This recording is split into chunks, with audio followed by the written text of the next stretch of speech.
নিয়ে আসছেন জনাব তারেক রহমান।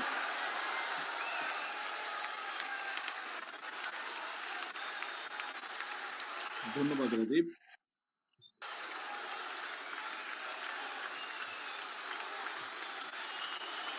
বসতে হবে সবাইকে, বসতে হবে সবাইকে। বিসমিল্লাহির রহমানির রহিম। বাংলাদেশ জাতীয়তাবাদী স্বেচ্ছাসেবক দলের ৪৫তম প্রতিষ্ঠা বার্ষিকী উপলক্ষে আয়োজিত আজকের এই আলোচনা সভার সম্মানিত সভাপতি জনাব এস.এম. জিলানী, অনুষ্ঠানের মঞ্চে উপস্থিত বাংলাদেশ জাতীয়তাবাদী দল বিএনপি জাতীয় স্থায়ী কমিটির সম্মানিত সদস্যবৃন্দ,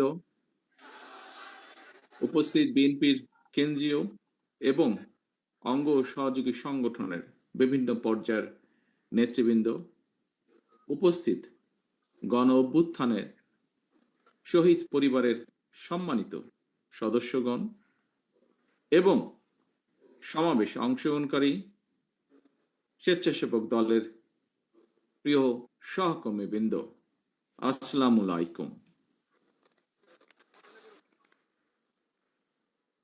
2024-এর গণ অভ্যুত্থানে শহীদ পরিবারের সম্মানিত সদস্য সহ আপনারা এতক্ষণ যারা বক্তব্য রেখেছেন, আপনাদের বক্তব্যে ফ্যাসিবাদী বিরোধী আন্দোলনে বিএনপি সহ সকল গণতান্ত্রিক রাজনৈতিক দলগুলোর পাশাপাশি 2024 সালের গণ অভ্যুত্থানে জাতীয়তাবাদী স্বেচ্ছাসেবক দলের ভূমিকা এবং দেশের চলমান রাজনৈতিক পরিস্থিতির চিত্র উঠে এসেছে। প্রিয় সহকর্মীবৃন্দ, মানবিকতা, ত্যাগ, সামাজিক দায়বদ্ধতা থেকে স্বেচ্ছাশ্রমের অনুপ্রেরণা এবং অঙ্গীকার নিয়ে 1980 সালের এই দিন থেকেই জাতীয়তাবাদী স্বেচ্ছাসেবক দলের পথ চলা শুরু হয়েছে। আমরা দেখেছি প্রতিষ্ঠার পর থেকেই বিভিন্ন সময় বিভিন্ন পরিস্থিতিতে স্বেচ্ছাশ্রমের ভিত্তিতে, সেটি পরিষ্কার পরিচ্ছন্নতা অভিযানই হোক, সেটি প্রাকৃতিক দুর্যোগে মানুষের পাশে দাঁড়ানোই হোক, সেটি কোভিডের সময় বিপন্ন মানুষের দিকে সাহায্যের হাত বাড়ানোই হোক, বিভিন্ন সামাজিক কর্মসূচি স্বেচ্ছাসেবক দল পালন করেছে, পালন করে চলছে। শুধু তাই নয়, একই সঙ্গে দেশে গণতন্ত্র প্রতিষ্ঠা এবং স্বৈরাচার ও ফ্যাসিবাদ বিরোধী আন্দোলনে সংগ্রামে স্বেচ্ছাসেবক দল রাজপথে ভূমিকা রেখেছে, বরং বলা উচিত শুধু ভূমিকাই রাখেনি, অত্যন্ত সাহসী ভূমিকা রেখেছে।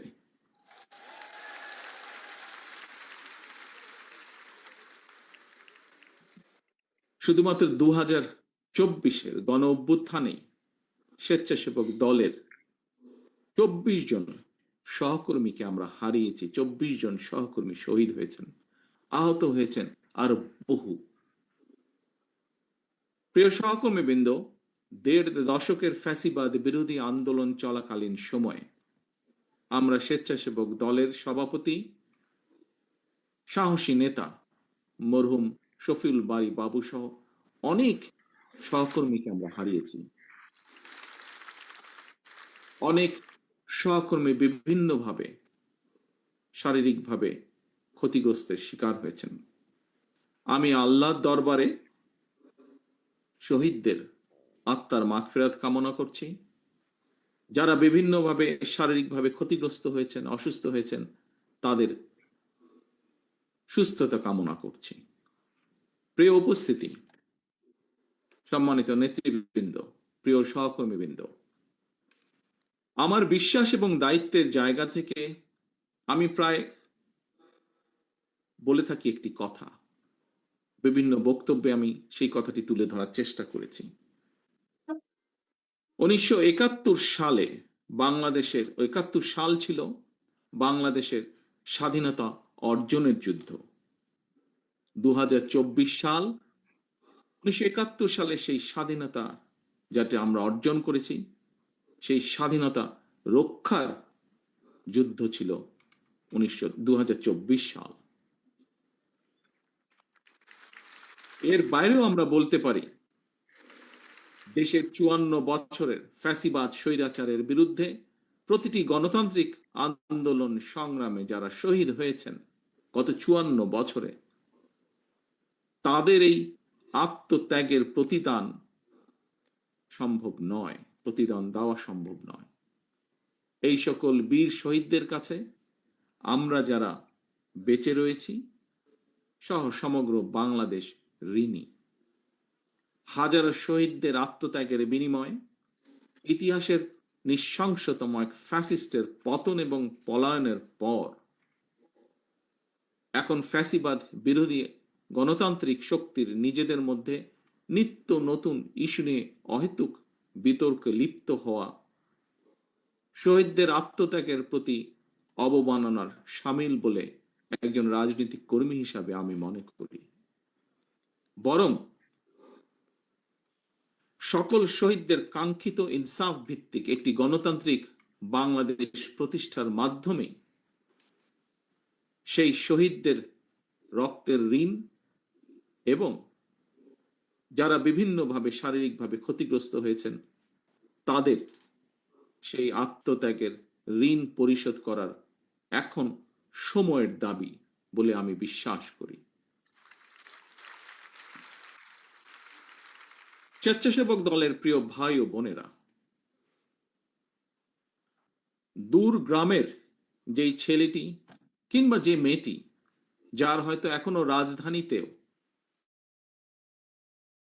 আসার প্রয়োজন পড়েনি বা আসেনি, কিংবা আমরা শহর অথবা গ্রাম যারা যেখানেই বসবাস করি না কেন, তথ্য প্রযুক্তির অবাধ প্রবাহের কারণে সমগ্র বিশ্ব এখন, যেমন আজকে আমি আপনাদের সামনে এখানে উপস্থিত আছি তথ্য প্রযুক্তির কারণে, সমগ্র বিশ্ব এখন সবার হাতের মুঠোয়। এবং এর কারণেই জ্ঞান বিজ্ঞানের বলা যায় প্রায় সকল দ্বার উন্মুক্ত, সবার সামনেই বিশ্ব নাগরিক হয়ে ওঠার একটা সুযোগ এবং সম্ভাবনা কিন্তু বিদ্যমান তথ্য প্রযুক্তির কারণে। আমি মনে করি আমাদের জনগণের সামনে, বিশেষ করে আমাদের তরুণ সমাজের সামনে, আমাদের তারুণ্যের সামনে সাফল্য এবং সম্ভাবনার পথ সুগম, এবং এই পথটিকে আরো সুগম করে দেওয়াটাই হচ্ছে একজন রাজনৈতিক কর্মী হিসাবে এই মুহূর্তে আমার এবং আপনার এবং আমাদের সকলের প্রধান কর্তব্য। প্রিয় সহকর্মীবৃন্দ, প্রতিটি মা, প্রতিটি বাবা তার সন্তান স্বজনের জন্য একটি নিশ্চিন্ত নিরাপদ ভবিষ্যৎ দেখতে চান, রেখে যেতে চান। প্রতিটি বাবা বা মায়ের চাওয়া পাওয়া কিংবা প্রত্যাশা পূরণের লক্ষ্য নিয়েই আমাদের প্রিয় দল বাংলাদেশ জাতীয়তাবাদী দল আগামী দিনের সকল রাজনৈতিক পরিকল্পনা এবং কর্মসূচি গ্রহণ করছি বা পরিকল্পনা সাজাচ্ছি আমরা।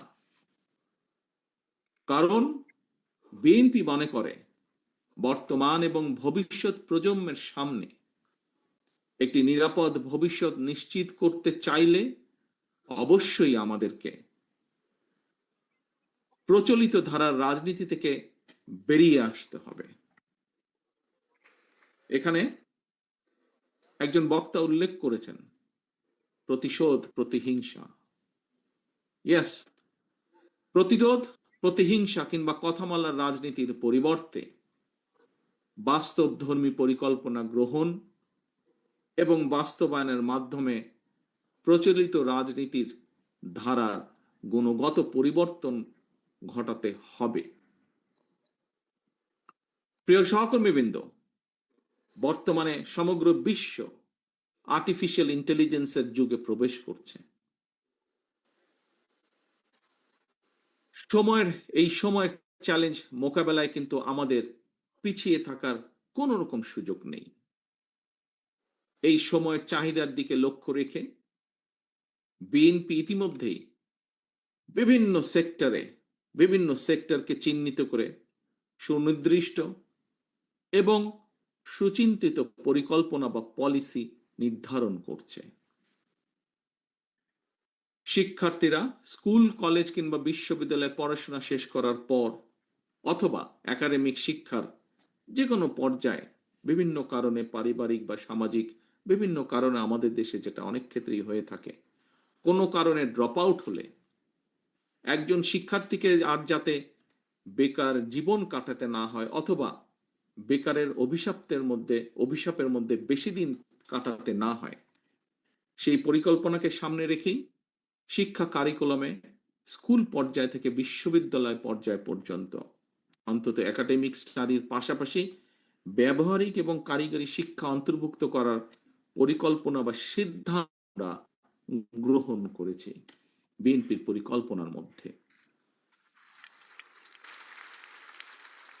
বর্তমান এবং ভবিষ্যৎ প্রজন্মকে আজ এবং আগামী দিনের প্রতিযোগিতায় যোগ্যতম হিসাবে গড়ে তোলার লক্ষ্যে বিএনপির উদ্যোগে ইতিমধ্যেই একটি শিক্ষা বিশেষজ্ঞ টিম শিক্ষা কারিকুলাম আধুনিক বা মডার্নাইজ এর প্রস্তাব এবং পদ্ধতি নিয়ে কাজ করছে। এই টিমের মধ্যে আমাদের দলের যারা এই ব্যাপারে এক্সপার্ট তারা যেমন আছেন, একইভাবে এ ব্যাপারে বেশ কয়েকজন বিশেষজ্ঞ কাজ করছেন যারা হয়তো আমাদের দলের সদস্যও নন, কিন্তু তারা দেশের জন্য কন্ট্রিবিউট করতে চান, এরকম মানুষও কাজ করছেন।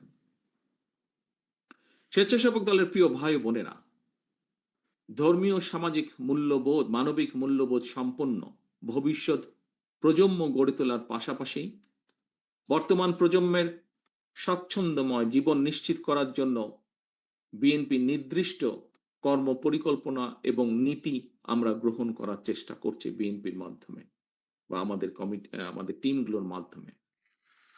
আপনারা অনেকেই কিন্তু এর মধ্যে দেখেছেন, জেনেছেন, কোনো ক্ষেত্রে আপনারা সেখানে ছিলেন না, উপস্থিত ছিলেন ফিজিক্যালি আপনারা।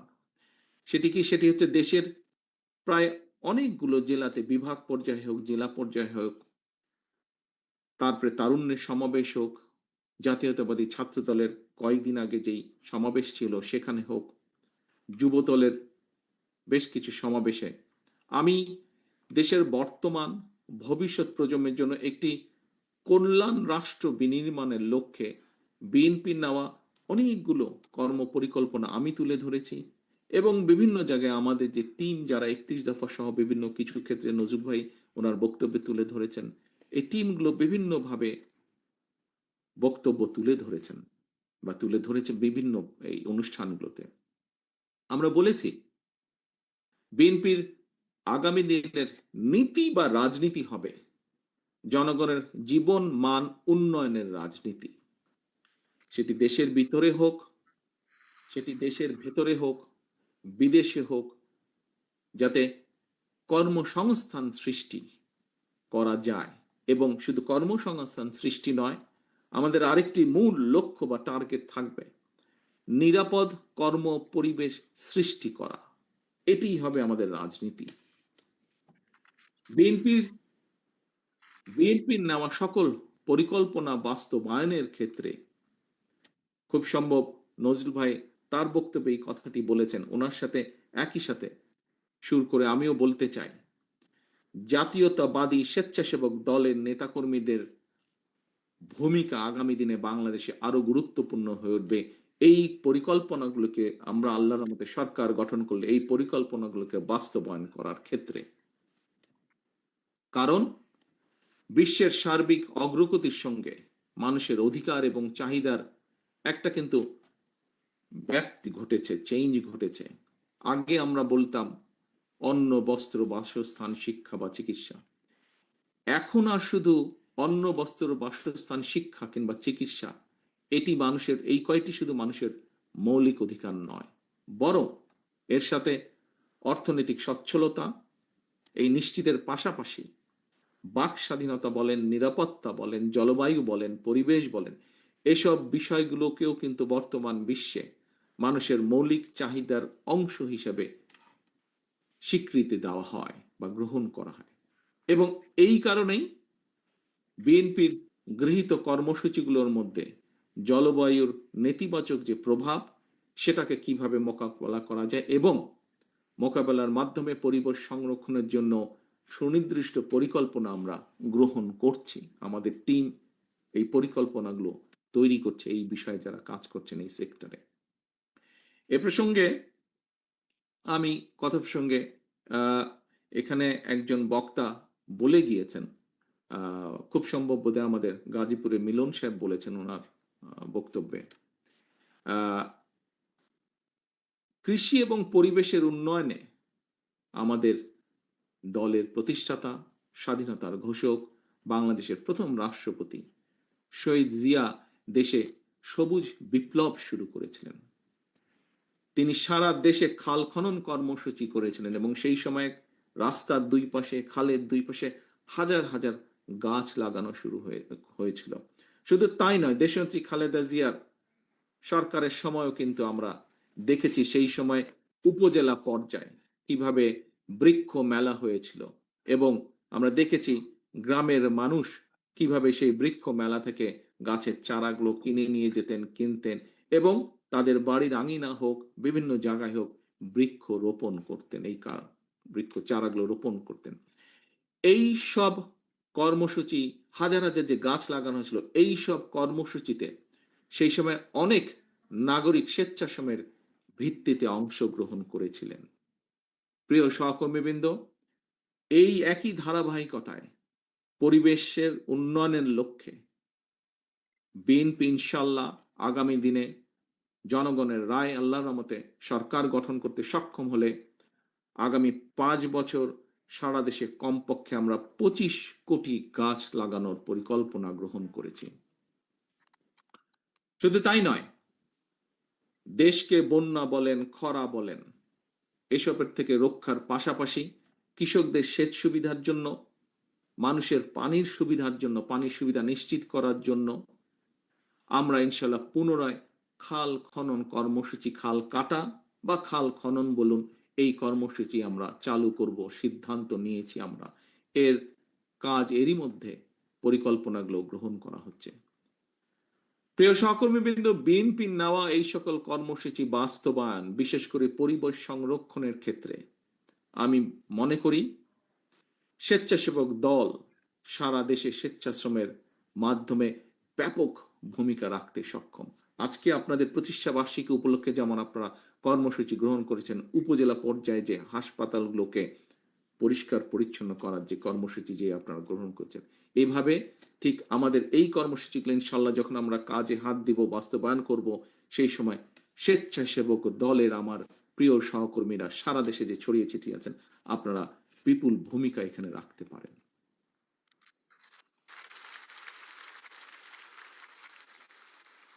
প্রিয় ভাই বোনেরা, হাজারো শহীদের রক্তের বিনিময় ফ্যাসিবাদ মুক্ত বাংলাদেশে বর্তমান অন্তর্বর্তীকালীন সরকার আগামী ফেব্রুয়ারি মাসে জাতীয় নির্বাচন অনুষ্ঠানের সম্ভাব্য সময় নির্ধারণ করেছে বা এরকম একটি ঘোষণা তারা দিয়েছেন।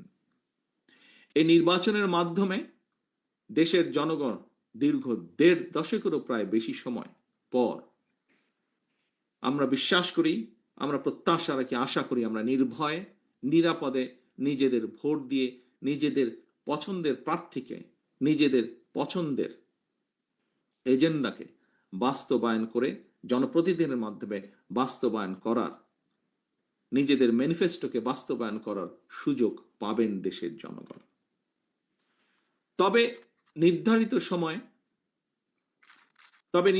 সময়ে যা নজরুল ভাই এখানে তার বক্তব্যে উল্লেখ করেছেন, সেই কথা রেশ ধরে আমিও একটু বলতে চাই। তবে নির্ধারিত সময় নির্বাচন অনুষ্ঠান নিয়ে ফ্যাসিবাদ বিরোধী আন্দোলনে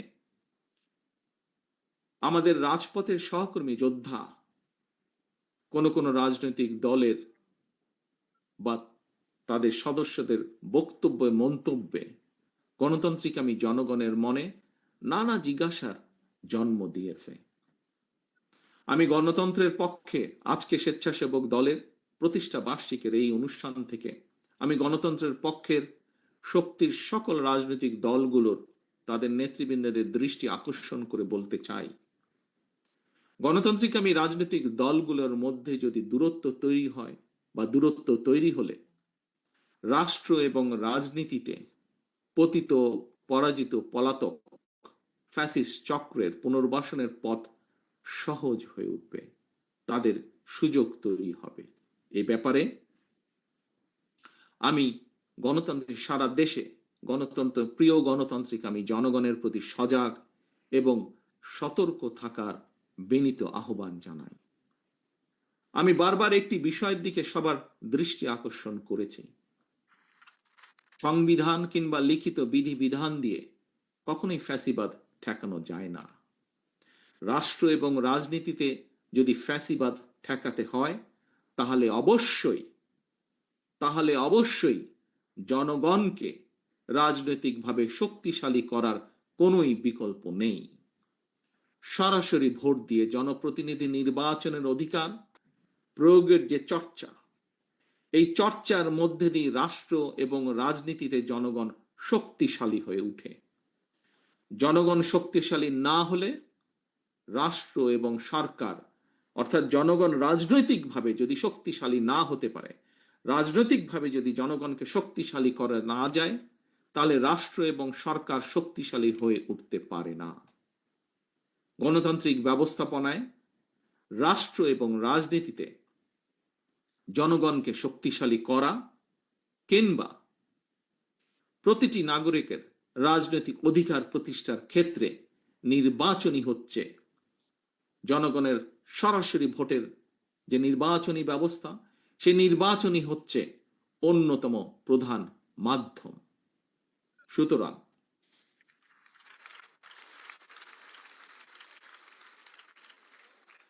সুতরাং নানা রকম উপায় বা শর্ত আরোপ করে জনগণের রাজনৈতিক অধিকার প্রতিষ্ঠার পথে যদি বাধা সৃষ্টি হয়, তাহলে অবশ্যই গণতন্ত্রের উত্তরণের পথ সংকটে পড়বে। প্রিয় সহকর্মীবৃন্দ, প্রিয় সকল রাজনৈতিক দলের সহকর্মীবৃন্দ, আন্দোলনের সহকর্মীবৃন্দ, আমাদের মনে রাখা দরকার, মনে করা প্রয়োজন, স্বৈরাচারী শাসনের সময় আমরা কেউই, প্রত্যেকটি গণতান্ত্রিক রাজনৈতিক কর্মী, প্রত্যেকটি বিরোধী দলীয় কর্মী কেউ নিরাপদে ছিল না, কারো পরিবার নিরাপদে ছিল না।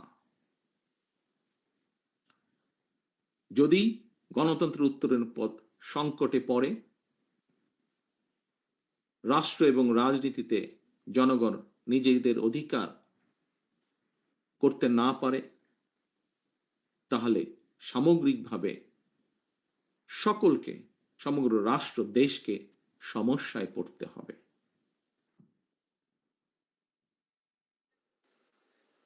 প্রিয় সহকর্মীবৃন্দ, আমাদের মনে রাখা দরকার, রাষ্ট্র এবং রাজনীতিতে জনগণ নিজেদের অধিকার প্রতিষ্ঠার জন্যই ফ্যাসিবাদ বা স্বৈরাচারের অবসান ঘটিয়েছে রাজপথে নেমে আসার মাধ্যমে। 2024 সালের 5ই আগস্ট। প্রিয় উপস্থিতিবৃন্দ, সম্মানিত নেতৃবৃন্দ, জনগণের সরাসরি ভোটে জনগণের সমর্থন নিয়ে রাষ্ট্র পরিচালনার দায়িত্ব পেলে দেশ এবং জনগণের কল্যাণে বিএনপির নেওয়া পরিকল্পনাগুলোর দ্রুত বাস্তবায়ন সম্ভব। সুতরাং আসন্ন জাতীয় নির্বাচনে বা নির্বাচনকে সামনে রেখে আপনারা দেশের সর্বস্তরের জনগণের কাছে বিএনপির যে পরিকল্পনাগুলো আমি আপনাদের সামনে, নেতৃবৃন্দ আপনাদের সামনে তুলে ধরেছে, সেই পরিকল্পনাগুলো আপনারা জনগণের সামনে তুলে ধরুন। বিএনপি বিশ্বাস করে জনগণই বিএনপির সকল রাজনৈতিক ক্ষমতার উৎস।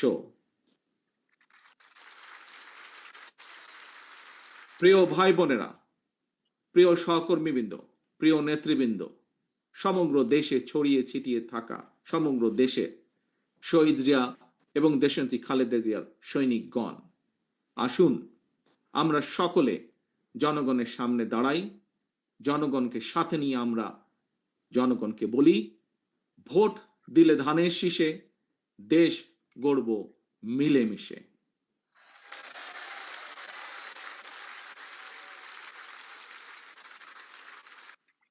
স্বেচ্ছাসেবক দলের প্রিয় ভাই ও বোনেরা, সারা দেশের প্রতিটি ইউনিয়নে স্বেচ্ছাসেবক দলের অসংখ্য নেতাকর্মী সমর্থক রয়েছেন। আমি আপনাদেরকে আজকের এই প্রতিষ্ঠা বার্ষিকীর দিনে একটি পরামর্শ রাখতে চাই। স্বেচ্ছাশ্রমের ভিত্তিতে আজ আপনারা সারা দেশের উপজেলা পর্যায়ে যে হাসপাতালগুলোতে যে অভিযানটি আপনারা করছেন, যে কাজটি আপনারা করছেন, স্বেচ্ছাশ্রমের ভিত্তিতে আপনারা পরিবেশ রক্ষায় পরিচ্ছন্নতা অভিযান কার্যক্রমের জন্য সারা দেশে ইউনিয়ন ভিত্তিক একটি কর্ম পরিকল্পনা তৈরি করা যায় কিনা বিষয়টি বিবেচনা করে দেখবেন। আমি মনে করি একটি সুবিধাজনক সময় স্বেচ্ছাশ্রমের ভিত্তিতে সারা দেশে একযোগে পরিচ্ছন্নতা অভিযান ঘোষণা দিয়ে কার্যক্রম শুরু করলে একদিকে পরিবেশ রক্ষায় যেমন আপনারা ভূমিকা রাখতে সক্ষম হবেন, অপরদিকে প্রচলিত রাজনীতির গুণগত পরিবর্তনের ক্ষেত্রে একটি দৃষ্টান্ত স্থাপন করতেও স্বেচ্ছাসেবক দল সক্ষম হবে, যা জাতীয়তাবাদী দল বা জাতীয়তাবাদী শক্তিকে জনগণের সামনে রিপ্রেজেন্ট করবে নতুনভাবে। প্রিয় সহকর্মীবৃন্দ, অনেক লম্বা হয়ে গেছে বক্তৃতার পালা। পরিশেষে বক্তৃতা আমি শেষ করে আনতে চাই।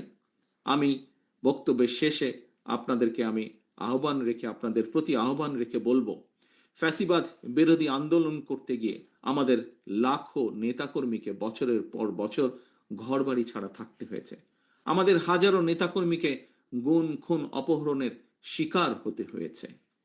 ফ্যাসিবাদ শাসনের অবসান বা স্বৈরাচার পলায়নের পরও আজও ফ্যাসিবাদ আমলের দায়ের করা মিথ্যা এবং রাজনৈতিক উদ্দেশ্য প্রণীত মামলায় এখনো আমাদের হাজার হাজার নেতাকর্মীকে আদালতের বা হাজিরা দিতে হচ্ছে। গতকালকে আমাদের কৃষক দলের সেক্রেটারি বাবুলকে জেলে যেতে হয়েছে এরকম একটি মিথ্যা মামলার কারণে। সুতরাং স্বাধীনতার ঘোষকের আদর্শের সৈনিক হিসাবে, mother of democracy Begum Khaleda জিয়ার একজন কর্মী হিসাবে, জাতীয়তাবাদী আদর্শের একজন অনুসারী হিসাবে আপনাদের প্রতি আমার আহ্বান, যা এরই ভিতরে আমাদের স্থায়ী কমিটির সদস্যরা আপনাদের সামনে বলেছেন, অন্য বক্তারাও বলেছেন, এমন কোন কাজ থেকে আপনারা বিরত থাকবেন যা জনমনে বিরূপ ধারণা তৈরি করতে পারে। মনে রাখবেন, জনশক্তি, প্রিয় সহকর্মীবৃন্দ, মনে রাখবেন, জনশক্তি জনবল, বিএনপির মনোবল। জনগণের কি বলেছি?